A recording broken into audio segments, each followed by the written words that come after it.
Good afternoon, everyone. I'm Scott Knowles. I'm the head of the history department here at Drexel, and we have filled this room twice this term. This is one time. The other time was when Eric Zillmer, the head of athletics at Drexel, spoke, and it was full of former athletes. And it was a tremendous session. So this has been a really remarkable lecture series. And I want to thank all of the presenters and all of you who've made time, and certainly the students who've been taking this as a class to build some time into your schedule this fall to think about and talk about Drexel's remarkable history. I want to also let you know a couple of announcements. This series is back by popular demand. In fact, it's going to be back every Thursday at noon in the winter. So please make some time if you have time to come by and check out. And we are continuing, trying to have as many of the authors of the Drexel book speak as possible, but we're also going to have an alumni session in the winter. And in the spring, we're going to have a session at the Dornsife Center as well.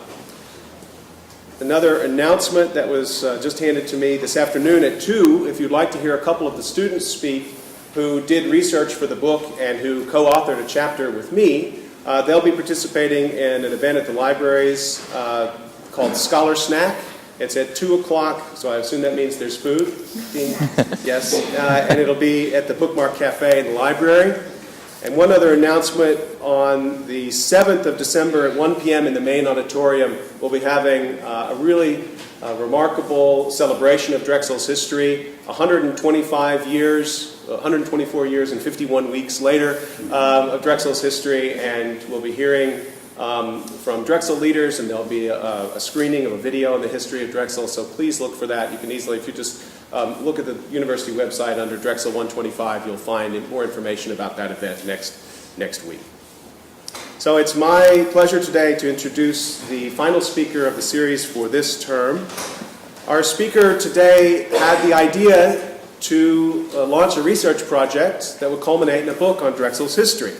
And I have to tell you how gratified I was that he was open to the idea that it would be a real book, like a heavy book with an index, and that he was even open to the idea that there would be Drexel faculty, and as it turned out, eventually even Drexel students who would be authors and co-authors in this project. There are too few leaders today, I think, out there who actually think about the past when they start to chart a course for the future of an institution, and our speaker today is definitely one of those people. John Fry is the 14th president of Drexel. He came to Drexel in 2010. He was previously the president of Franklin and Marshall University and executive vice president at the University of Pennsylvania. He's a graduate of Lafayette College and has an MBA from NYU. Please join me in welcoming President John Fry.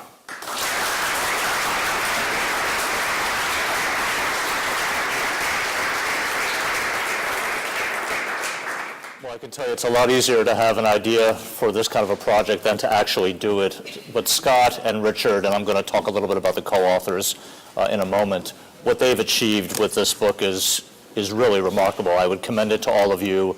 It'll be on sale, and these are great Christmas presents and holiday presents as well. But Scott, I know Richard's not here, but to the both of you, thank you for making this great moment possible.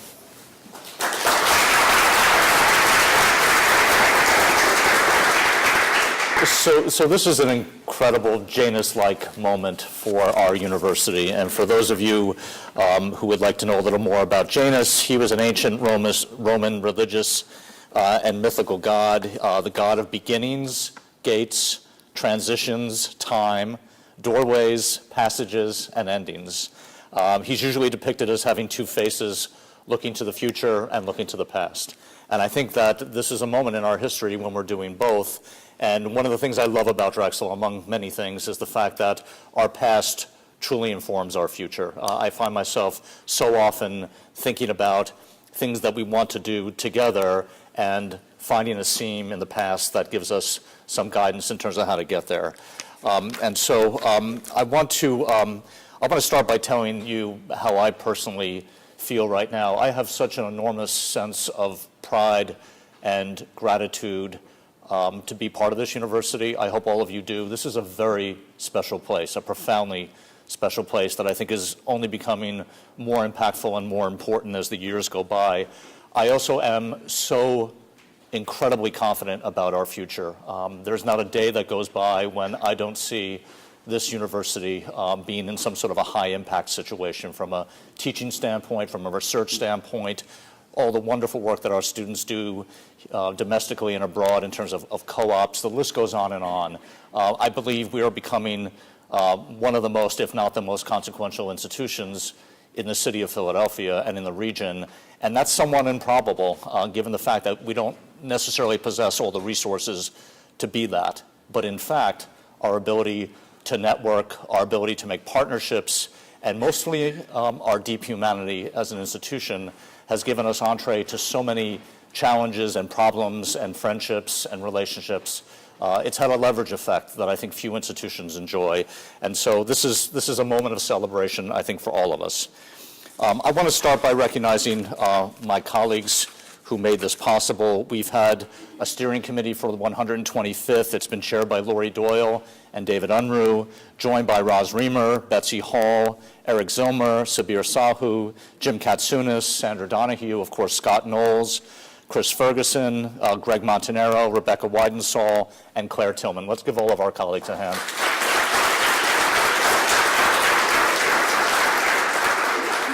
And one of the things that's so amazing about this beautiful book, by the way, published by our colleagues from Temple University Press, and we're very grateful to them, is the group that it brought together. And I actually just want to say their names, and in some cases just point out a few interesting, especially interesting people. So Lloyd Ackert, Cordelia Francis Biddle, independent scholar and novelist, a direct descendant of Francis Martin Drexel, who was the grandfather of St. Catherine Drexel.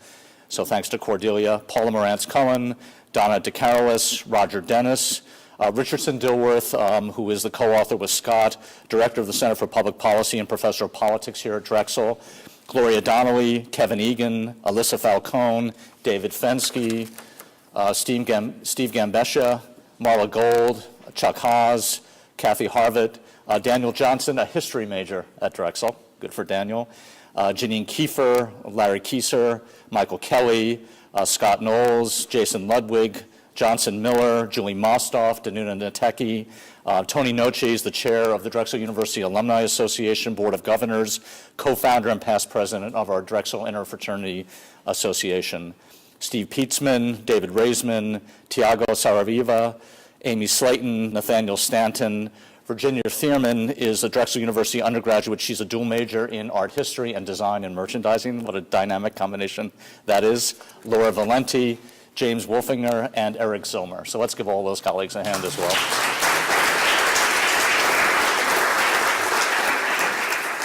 And so I'm going to move right into this. I want to frame this up with some words from Kierkegaard. Life can only be understood backwards, but it must be lived forwards. And these are such incredibly true words as we find ourselves at this stage in our history. My viewpoint is that we're very much about looking forwards, and we're propelled in part by our great history. And so today we'll talk a little bit about the future, but I want to make sure we talk enough about the past to frame the future. So let's look at where it all started. This is the hustle and bustle of the great industrializing city of Philadelphia in approximately 1902. Drexel did not find this location randomly. He actually thought a lot about it. And when we have the 125th celebration next week, I'll talk a little bit about his musings on this topic, but I'll save that for today. He thought about locating this in a place that was accessible to people, a busy transportation hub, surrounded by some of the nation's largest factories in the heart of one of America's most important cities. He wanted Drexel students from the very beginning to face the real world, to deal with it, to confront it, to be part of it, and to have access to it, which back then, not many people were thinking about that. They were thinking about campuses on hills, ivory towers surrounded by fences, only certain people allowed in, most others kept out.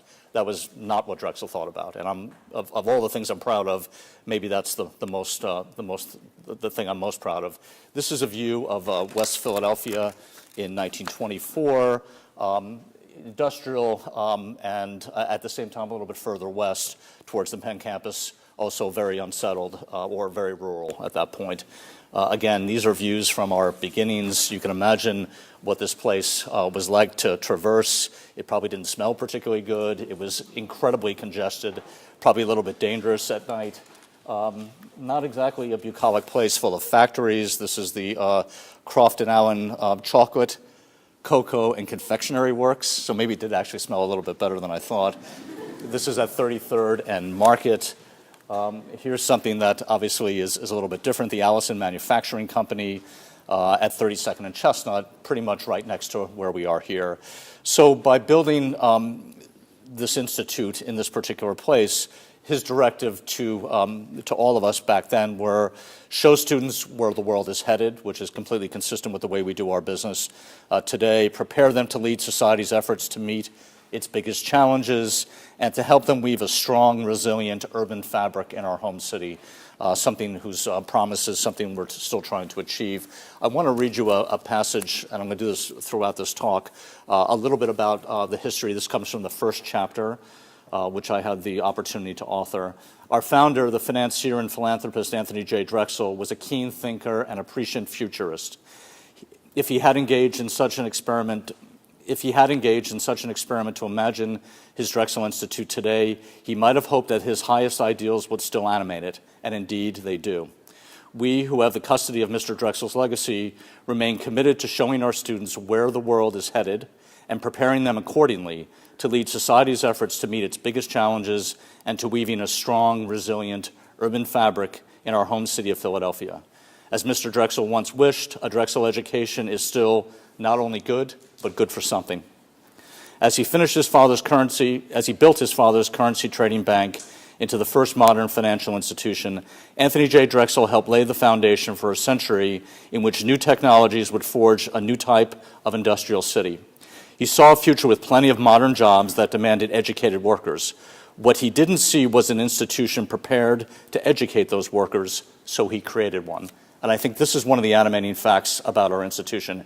If you don't see what you need, you don't lament it, you build it, you create it, you make it happen. And from the founding of this institution, that is the lesson that we've been given by our founder. The Drexel Institute of Arts, Science, and Industry was unique in 1891 for opening its doors to all, without regard to barriers such as wealth or gender, and for devoting itself to outstanding practical education. So quite something to be proud of.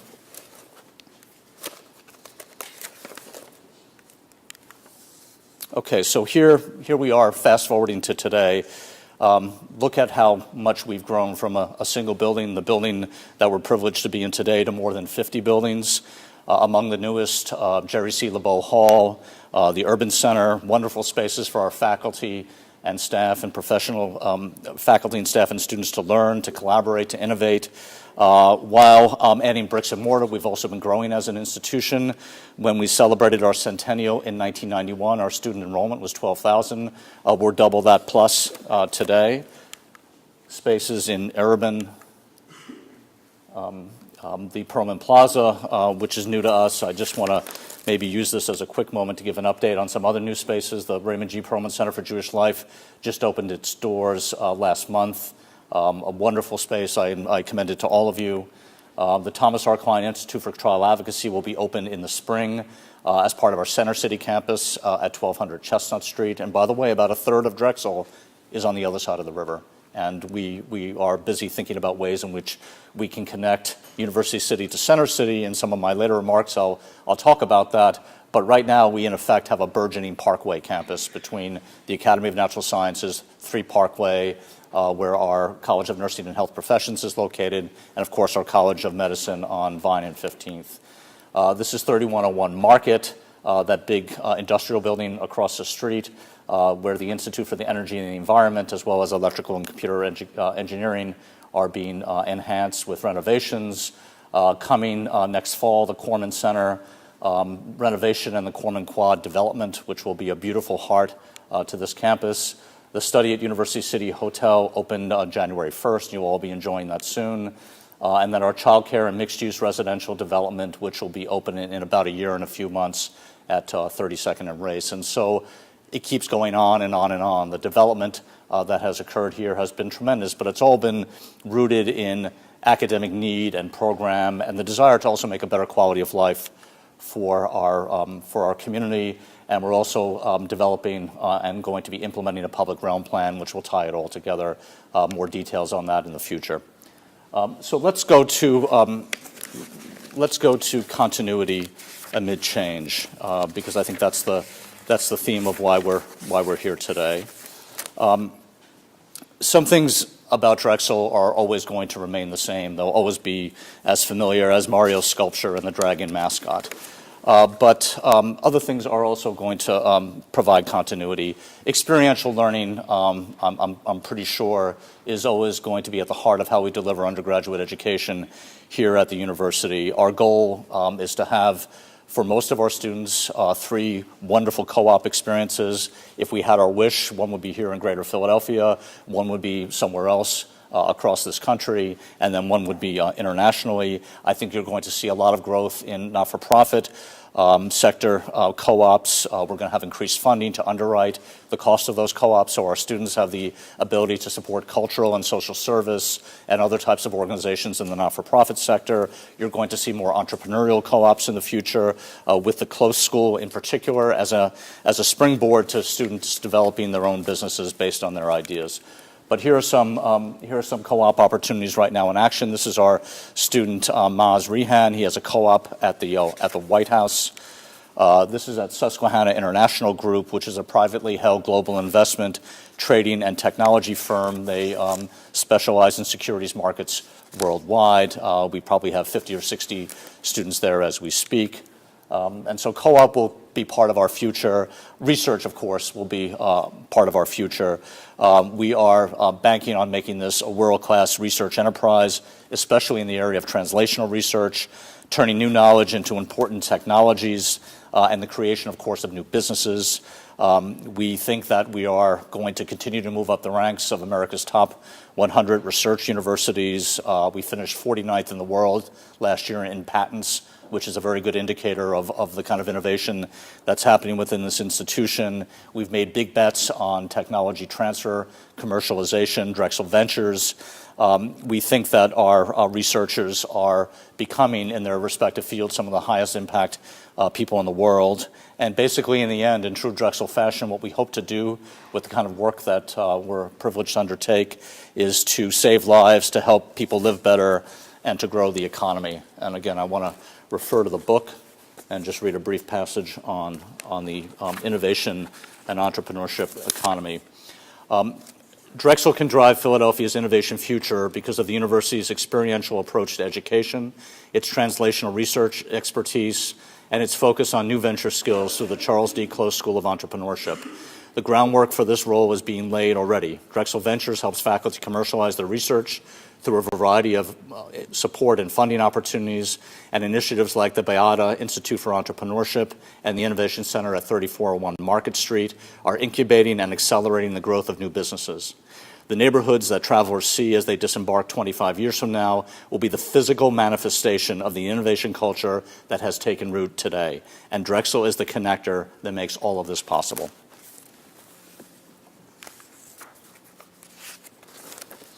Civic engagement. Drexel, in 25 years, I believe, will truly be known for the trusted partnerships that it enjoys with its community, as well as with business and government and civic leaders throughout the greater Philadelphia region. We have the Dornsife Center for Neighborhood Partnerships. We have the Lindy Center for Civic Engagement. By then, those things will be about 25 years old, very mature, high impact, something that we're announcing very soon, something called Dragon Volunteers, which will provide up to 16 hours of paid time to allow Drexel employees to volunteer with community partners to benefit a wide range of causes throughout the region. I think we are on our way to developing into the kind of institution that can truly call itself one day the most civically engaged university in the United States. Again, a passage from the book. The neighborhoods around Drexel's campus are beset today by generational poverty exacerbated by economic inequality. If we want to honor our founders' vision, Drexel cannot be an island of privilege surrounded by deprivation. We must build a better city alongside community partners whom we share a love for Philadelphia and a commitment to vital streets where families thrive and opportunity abounds. Both education and economic development are roads to prosperity, We must travel those roads together with our neighbors if we want to make University City a new center of gravity for innovation. That is how an anchor institution fulfills its purpose. And these are some images from a Rebuild Philadelphia, where we every year have the opportunity to work with our neighbors and our partners to rebuild homes on blocks throughout Mantua. So let's talk a little bit about building the future. I can't foresee the future. I'm certainly not smart enough to do that. But I understand that every generation gets to make bets about the future, and those bets, hopefully, if they're good ones, will help shape the institution and deepen its soul and fulfill its mission. And so how do we do even more to build a greater future for Drexel? I think we have a number of bets that are underway that I think certainly are going to inform what we're doing. So I want to talk about some of our smart bets, and our first bet is in smart fabrics. Drexel's role is in guiding Americans' textile manufacturers to bring sophisticated new materials and textiles to the marketplace. We do this through an institute called the Advanced Functional Fabrics of America, which has been given $75 million of National Research Institute funding, which will be matched by another $225 million worth of funding. We're a founding part of that organization, along with our colleagues from MIT. The purpose of AFOA is to guide American textile manufacturers in bringing sophisticated new materials and textiles to the marketplace, fabrics engineered to see, hear, sense, and communicate. This is revolutionary stuff with real backing from the Department of Defense, private sector partners, and the expertise of MIT and Drexel and many other colleague universities. You can use these products in the future in aerospace, apparel, defense, architecture, health. The list goes on and on.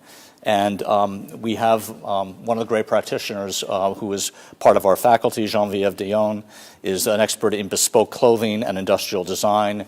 This is an image of her working out of the Excite Center. This is one of our smart bets for the future. Our colleague, Yuri Gugotsi, who runs the Nanomaterials Institute, which is basically devoted to the discovery and the design of new materials. Yuri is a pioneering researcher in material sciences and engineering and nanotechnology. He's one of our most productive researchers. He shares in dozens of patents. He's intensely interdisciplinary. He's intensely international in his work. And basically, for those of you who don't know much about materials, the intellectual origins of this discipline go right back to the Enlightenment, when researchers began to use analytical thinking from chemistry, physics, and engineering to explore metals and minerals. And so this is another groundbreaking opportunity and big bet for us. Global engagement in public health. The Dornsife Global Development Scholars, students of all majors, now have an opportunity to work with an NGO called World Vision to basically partner on projects in Africa focused on improving the water sanitation and hygiene in remote villages in Africa. I've been once, I'm going again in April. It is unbelievable work that is happening there, both technically, but much more than that, especially from a humanities standpoint. And it's nice to see the kind of students who are going over are not just public health students, but they're arts and sciences, they're engineering, they're medical students, students from a full array of disciplines. And our Diaz-Rue is our dean. The Dornsifes have underwritten these programs, as well as giving us a significant gift to name the school. What's nice is that this is not just focused on Africa. We're also heavily into Mantua. We're working on a sustainable school playground, on an urban greenway, and agricultural partnerships in Mantua. So this is local and global at the same time. Another bet is our H.A. Drexel Autism Institute. This is our colleague Diane Robbins. Our goal is to become the nation's leading academic authority on autism public health issues. Our founding director is Craig Newshafer. He's assembled an incredible interdisciplinary team of world-class researchers. Their goal is to improve the lives of individuals affected by autism spectrum disorders and to help their families along the way. Just a couple of quick milestones. There's something called the Federal Interagency Autism Coordinating Committee. They list each year the 20 most influential publications in autism research. In 2015, we had 3 of those top 20 out of this institute. And as you know, autism is a field that has a lot of attention onto it right now, and to have 3 of those 20 publications really says something. We've also generated more than $13 million in grant and contract revenue and more than $5 million in private philanthropy. So that's another bet. And to me, the most important bets are the programmatic bets. But I do want to show you a little bit about place in the future, because it's hard for me to understand and imagine 20 years, 25 years from now, what this place will look like academically. I think in many cases with co-op and with translational research and these bets, we'll still be moving in those directions. But there's all sorts of new fields and new things that are going to happen that I can't foresee. But I want to make sure along the way that we've anticipated the need for place in order to stage those types of activities. And I've said to you before in the past, I think one of the gifts that our generation can give future generations here at Drexel is the gift of more opportunity to grow and to expand and to imagine all the possibilities that we can from an academic standpoint, while at the same time intensely focus on building good community with our neighborhoods. So there is no space between ourselves and neighborhoods relative to divisions, that we are all one and that our growth is inclusive growth. And so I want to kick this off by just showing you a video, if I can figure out how to do that.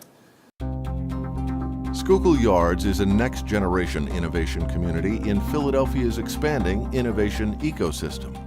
These 14 acres, situated at the nexus of the city's economic, education, and transportation centers, are powered by Drexel University's unique role as connector, facilitator, and driver of this new innovation community.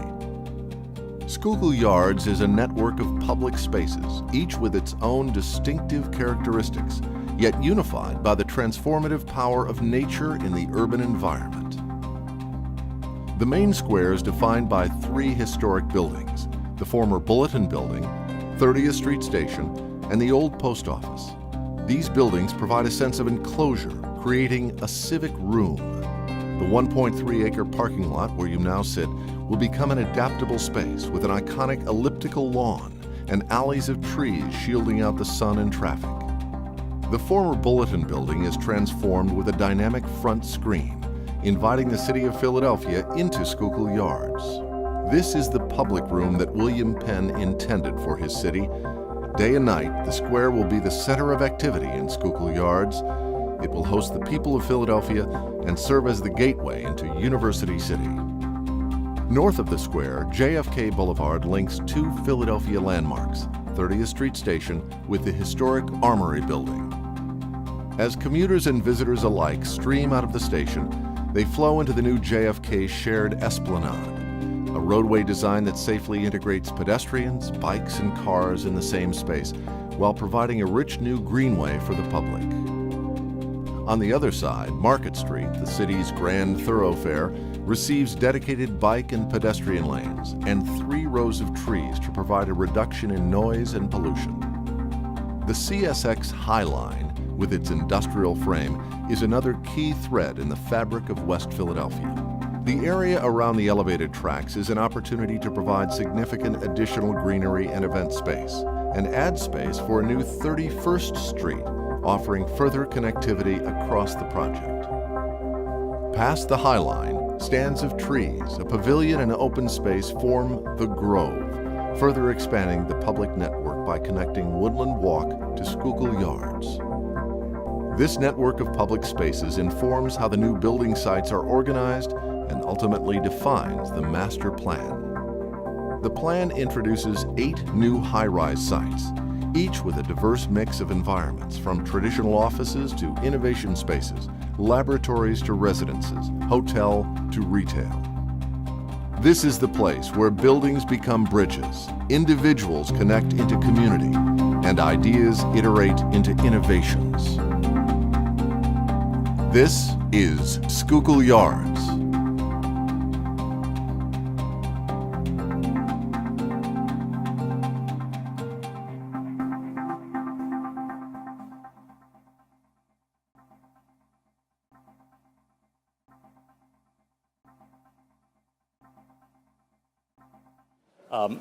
You've heard about Schuylkill Yards.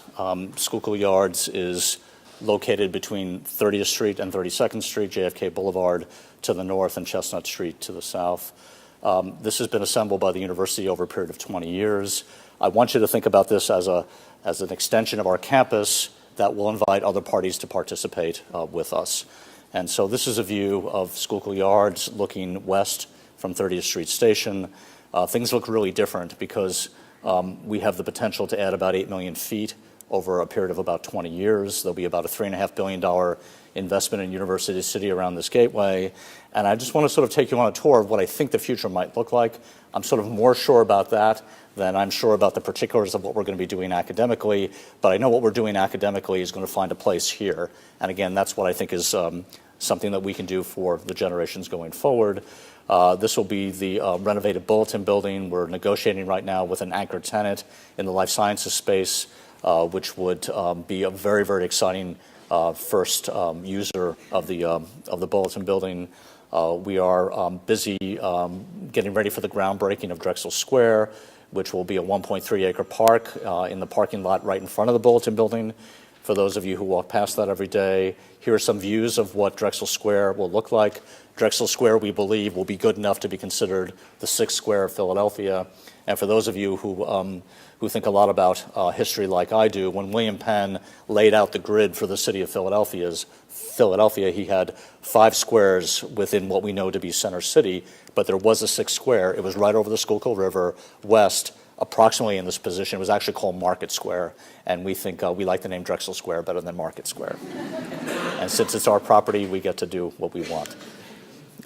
This is a view of Drexel Square in the winter. These are beautiful dawn redwood trees. This will be a very, very nice gateway to our university, which certainly deserves one. This is JFK Boulevard. You're looking east to 30th Street Station.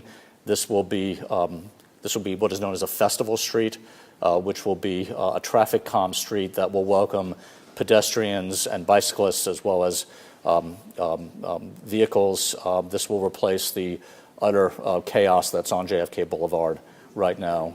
With delight, I announce that there are no Mega and Bolt buses on the street. This is Market Street, which is sort of a hard edge, rough street right now that actually has the possibility of being calmed again with bicyclists, with pedestrians, with a beautiful tree canopy, and to make basically the backbone of our campus something that we can celebrate as opposed to try to hurry through and ignore. You're right on Perlman Plaza. You're looking sort of northeast where the Bulletin Building Annex used to be. There's space for lots of program here in the future. And tucked right behind that is a wonderful park, which is part of an interlinking series of parks with Drexel Square as the anchor, but lots of green space is included throughout Schuylkill Yards in the future. There'll be maker space in various buildings, and this can serve as academic space as well as space for startups. And so this is going to have a lot going on. Built out, it's large. Will it look exactly this way in 20 years? I'm not 100% sure, but I'm pretty sure, given the way that University City has been developing over the last 20 years, that something like this approximately is going to happen. Right next door to it is the rail yards. It kind of begs the question, if you do all this work in Schuylkill Yards, shouldn't something happen over the rail yards in the future? We were lucky enough to raise about $5 million to fund a detailed engineering study to sort of ask the question, can you build over active rail yards at this scale? It's about 85 acres of property that Amtrak and SEPTA own. And the answer, happily, is from an engineering standpoint, you can do this. Everything that I show you, you can do it and still run the Northeast Corridor and SEPTA, which is, may sound like a boring detail, but it's extremely important if you want to have this sort of large-scale development. So you're looking at the extension, if you will, of Schuylkill Yards in the future. This is the 30th Street Station District Plan. The study area went from south to Walnut Street, north to Spring Garden Bridge, from the east to the other side of the river in western Center City, and to the north to 32nd Street. So that's the area that we studied.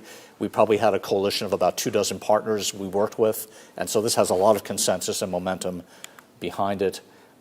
This is just a sort of depiction of what the 85 acres would look like. It would yield between, say, 16 and 20 million square feet.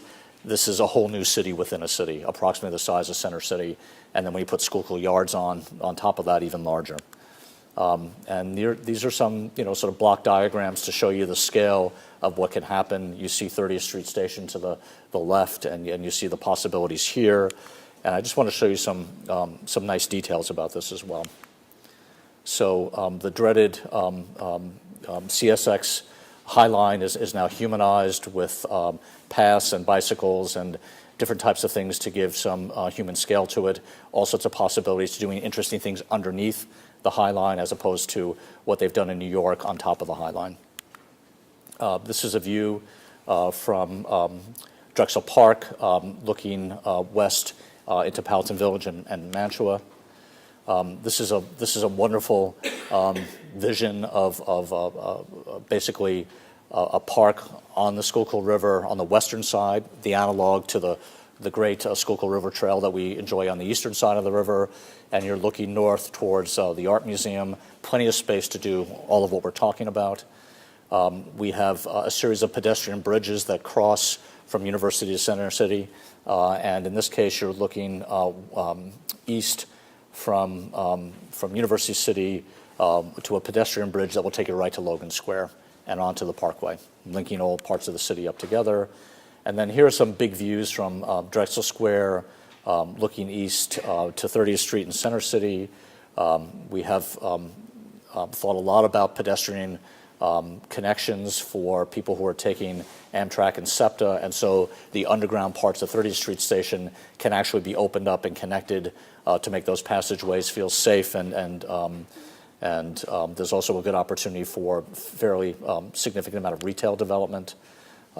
This is an image of what is now the porch made permanent on the south side of 30th Street Station. We all love the porch, but it's pop-up.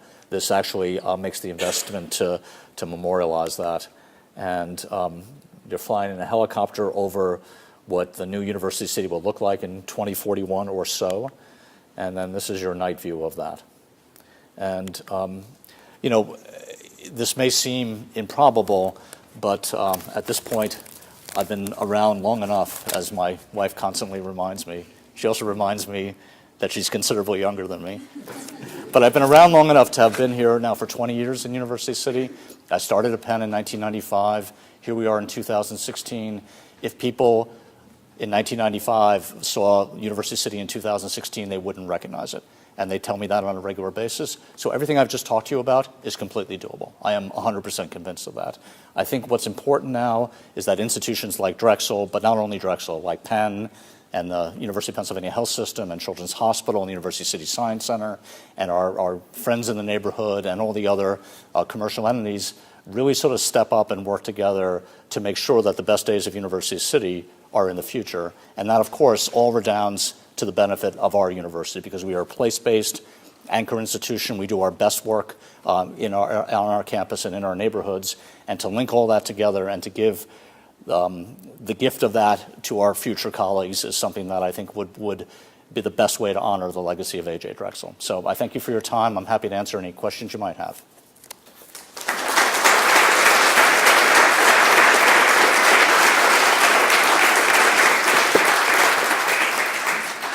Are there any questions?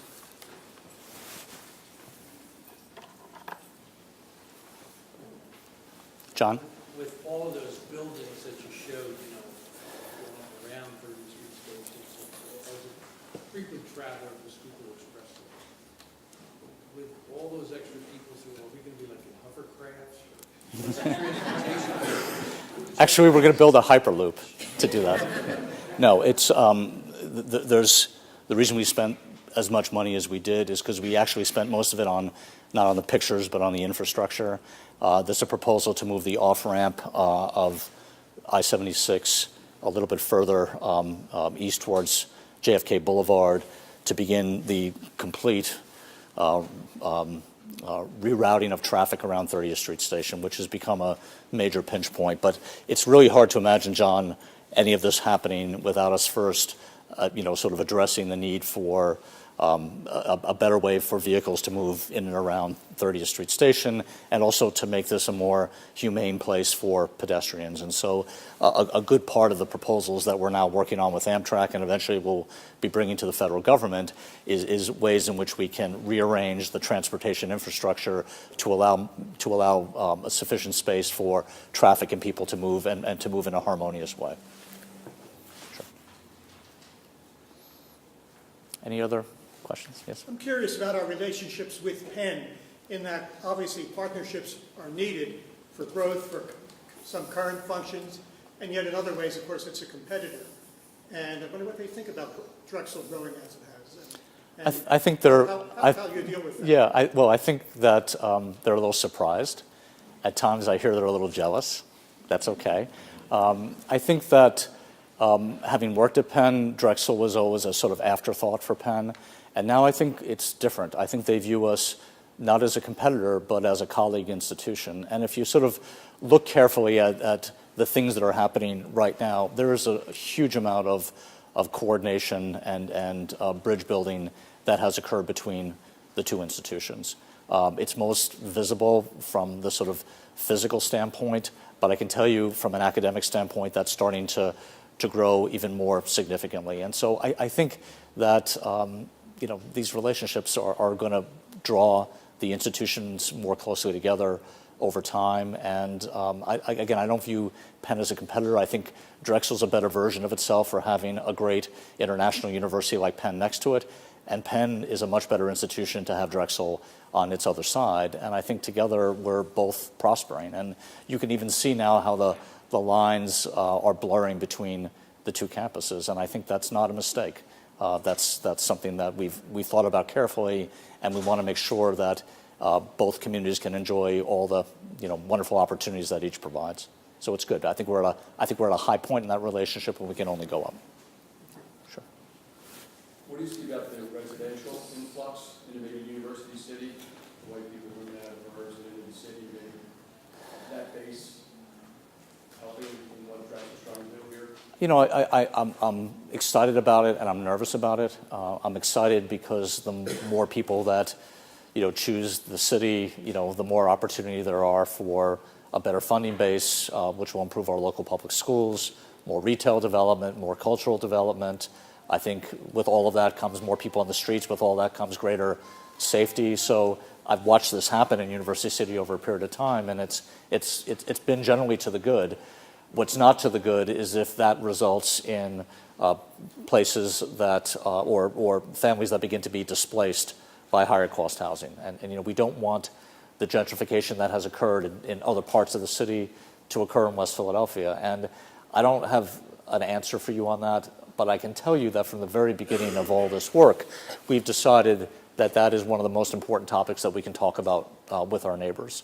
And I think the first sort of chapter of that conversation has been around the sort of creep of Drexel residential housing into the neighborhoods. It's why we've built or renovated 3,000 beds on this campus and made a sophomore housing requirement and done everything we could do to encourage our students to live on our campus as opposed to immediately move into the neighborhoods. Our students are not, their students are great, but they're not necessarily the best of neighbors. But beyond that, I think that there are opportunistic developers right now. They're looking at all of this and they're thinking, geez, I'm going to buy up X number of places right now, and those families are going to have to move on, and I'm going to renovate and do housing for the next group of millennials. And I don't think that's necessarily good. I think that takes the soul away from a community that has struggled but survived for many years. And I think in true Drexel fashion, I think what we need to do is to say, we can't have the kind of excellence that we want to have and do it so it impacts negatively and displaces others. And so we're having an earnest and serious set of conversations about that with our neighbors to try to figure out what can we do to sort of mitigate the effect of unwanted gentrification. How can we think about affordable housing options? How do we think about more people working locally at our university and at the other anchor institutions within University City? So it's a full-on conversation. We're not just going to let this drift and say, okay, well, that's what the market wants to do. I think we need to be bigger than that. Where does funding So this is all funded by private developers. And essentially the way it works, not to go into too many details, but the developers committed basically $3.5 billion over 2 decades of private capital to do this. We own the land that the developments will be built on. We basically get something called a ground rent every time a building is built. And if you take a look at the accumulated amount of ground rent that will be due to the university over the period of this, it's about $200 to $250 million. That money is actually earmarked for our endowment. So as ground rent comes to the university, it usually to be done in a prepaid way, one big chunk of money as opposed to a stream of payments. That money will be transferred right into our endowment. And so I didn't mention it, but I think this is a really smart fiduciary strategy for Drexel as well. And then the money that goes into these areas is all privately generated. The last thing I'll say is that as each building is built, Drexel has the right of first refusal to say we want X amount of space in these buildings. And so, we can make this as Drexel intensive as we want to or not, but we always have the ability to control the destiny of the university, and the land will always be ours. We're not selling any land. So that's a quick capsule of that. Thank you. Sure. In the back? What was the most interesting thing you learned about Drexel through this process that you didn't know before, and has that had any impact on your future vision for Drexel? Maybe there were some facts, but I think I'm just so completely struck by how this guy back in 1889, when he conceived of this institute, could have seen around so many corners in his words, in his deeds, in the way in which he sort of imprinted certain values upon this university that, honestly, it's more contemporary than most things that I know. And unfortunately, he didn't leave a lot of his papers around. He burned a lot of his stuff.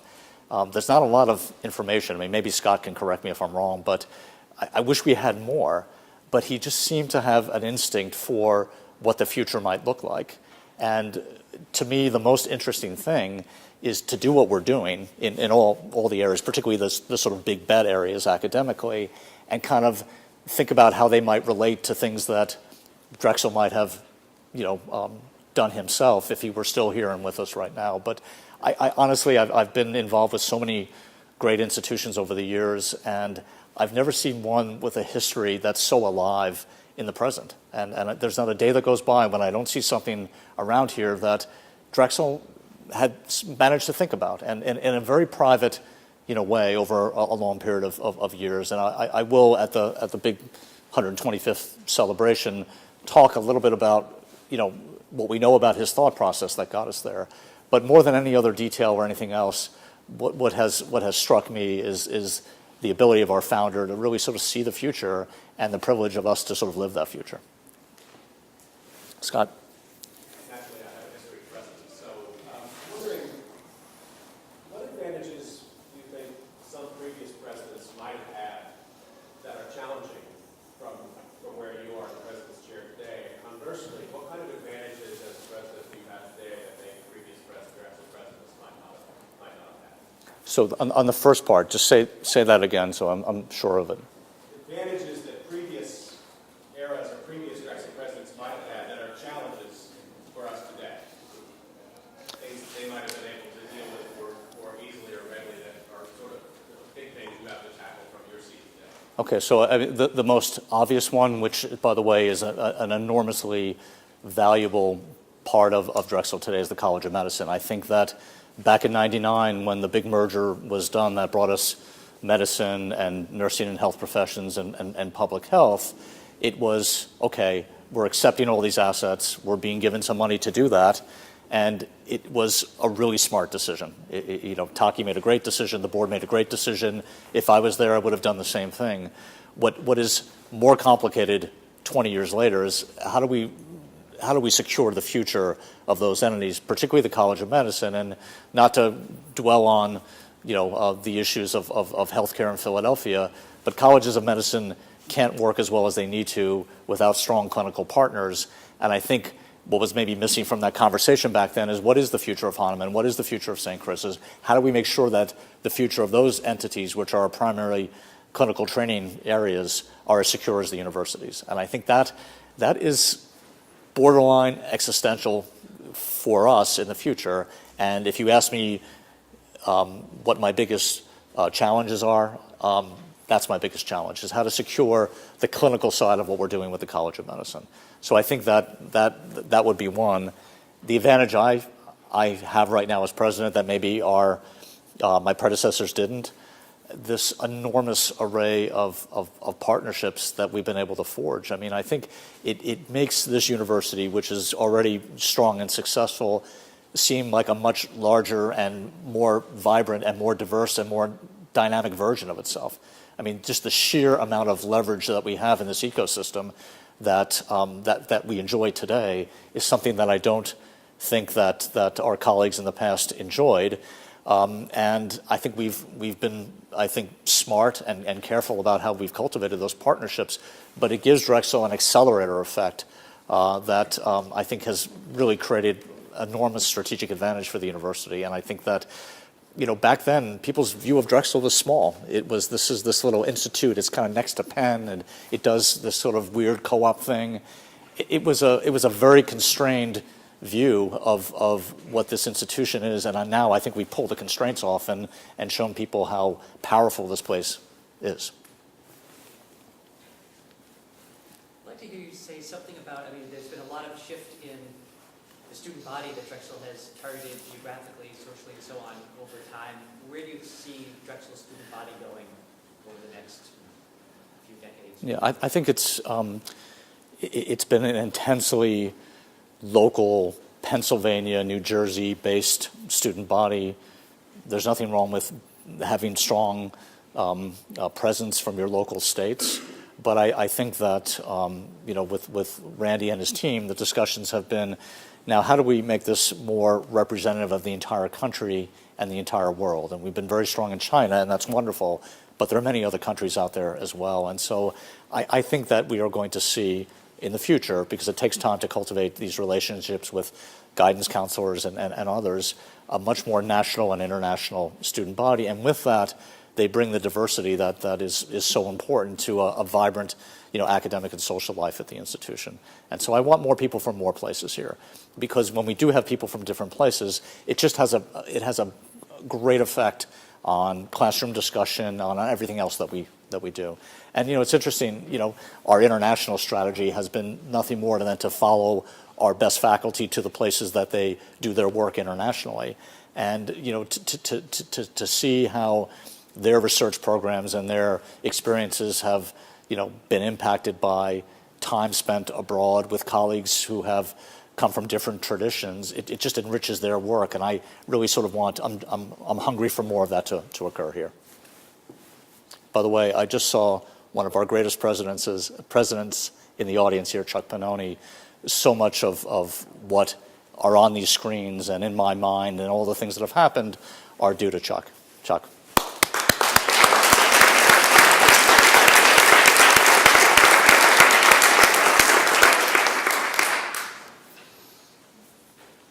Any further questions, please? So you mentioned trying to tie the University City campus to buildings that we have in Center City. Can you specify some things the university might do to move in that direction? Sure. So I think that if you take a look at our Center City locations, they're kind of arrayed along the Parkway, which is great. So 15th and Vine to 3 Parkway to the Academy of Natural Sciences. That gives us some beginnings of critical mass. And in the plans that we showed today, University City and Center City are connected in profoundly important physical ways by these pedestrian bridges, and especially by the development along the Spring Garden Bridge right into the Parkway. And so I think the Parkway in the future becomes another spine for the campus between Center City and University City. And I love the fact that we're on both sides of the river, because while University City is our sort of historic home, the dynamism and all the wonderful things that are happening in Center City are things that we surely need to take advantage of as well. And so the fact that these two things are being physically connected now, and I think with real possibility is where I would go on that. Okay. Are you giving me the? Usually the enrollment folks like to come in pretty quickly. And Well, that's more important than anything. So. That's